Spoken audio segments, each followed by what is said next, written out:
여러분 안녕하세요. 오늘 우리가 함께 파헤쳐볼 이야기 진짜 흥미롭습니다. 오늘은 아주 독특한 두 세계의 만남을 다뤄볼 건데요. 바로 1세기 이스라엘의 땀 냄새 나는 거친 역사적 현실, 그리고 아주 심오한 신학적 은유가 교차하는 지점입니다. 오늘 우리는 옛날 고대 대장간으로 시간여행을 떠날 텐데요. 여기가 단순히 쇳덩이를 두드리는 곳이 아니었습니다. 우리 인간의 영혼이 어떻게 빚어지는지, 그 놀라운 통찰이 숨겨져 있는 아주 특별한 장소였거든요. 자, 본격적으로 시작하기 전에 한번 상상해 볼까요? 1세기 대장장이의 작업 환경을 떠올려 보세요. 귀청이 떨어질 듯한 망치 소리, 숨이 턱턱 막히는 열기, 그리고 땀과 먼지로 뒤범벅된 극한의 노동 현장. 그런데 어쩌다 이렇게 거칠고 고된 육체 노동이 인간의 내면, 그러니까 영적 성장을 설명하는 가장 완벽한 비유가 된 걸까요? 이 질문이 바로 오늘 우리가 풀어갈 핵심입니다. 대장간의 그 생생한 역사적 현실부터 그 안에 담긴 깊은 철학적 의미까지 하나하나 열어보겠습니다.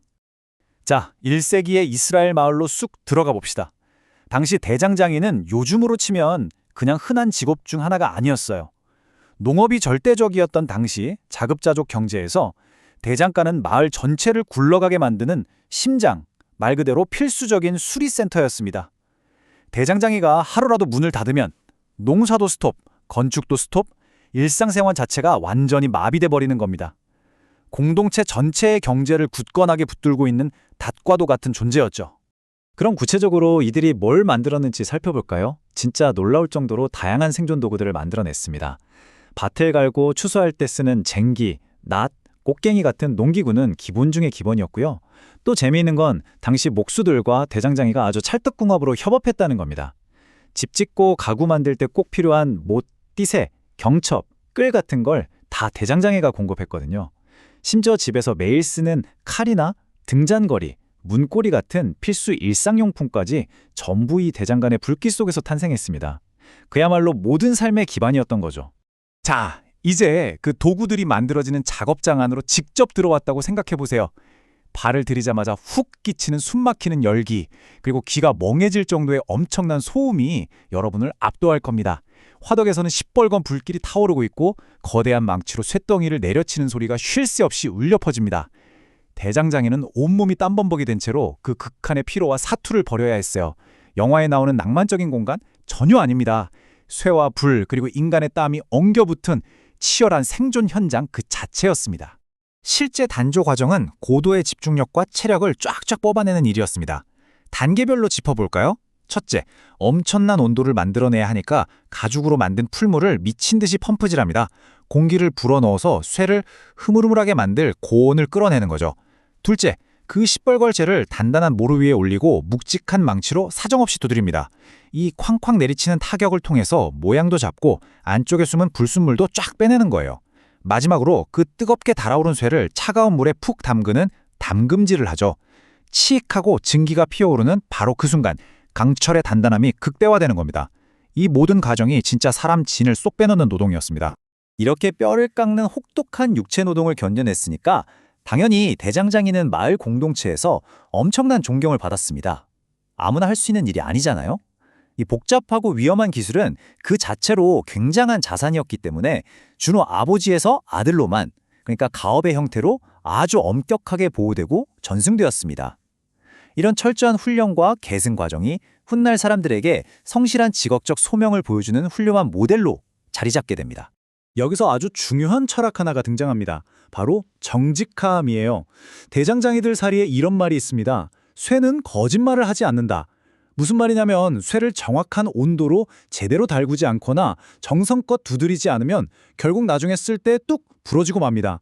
꼼수나 속임수가 1도 안 통하는 정말 냉혹할 만큼 정직한 물리법칙인 거죠. 금속의 이런 특성은 진정한 노력과 땀방울이 반드시 들어가야 한다는 정직한 노동, 그리고 장인 정신을 보여주는 완벽한 상징이 되었습니다. 자, 그런데 여기서 진짜 재미있는 반전이 일어납니다. 이 역사적이고 물리적인 사실이 아주 심오한 신학적 은유로 싹 바뀌거든요. 개혁주의 청교도 신학자들은 이 대장간의 작업 과정을 보면서 무릎을 따찼습니다.